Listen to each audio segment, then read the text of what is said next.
ABT analysis को सबसे पहले हमें नॉर्मल वैल्यूज का ध्यान रखना होगा, जहां पर नॉर्मल पीएच जो होता है वो है 7.35 टू 7.45।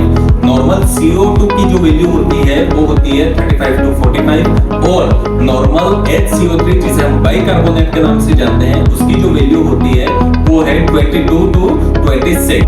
अगर पीएच वैल्यू और CO2 की वैल्यू दोनों अपोजिट डायरेक्शन में है तो प्रॉब्लम रेस्पिरेटरी है। कैसे?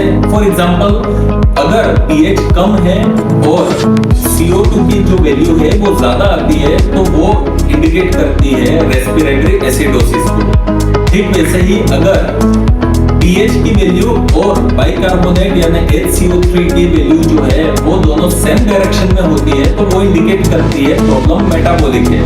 फॉर एग्जांपल, pH अगर कम है और बाइकार्बोनेट आयन जो जिसे हम HCO3 के नाम से जानते हैं उसकी वैल्यू भी कम है, तो ये इंडिकेट करता है मेटाबॉलिक एसिडोसिस को। ऐसी ही जानकारी के लिए बने रहिए हमारे साथ।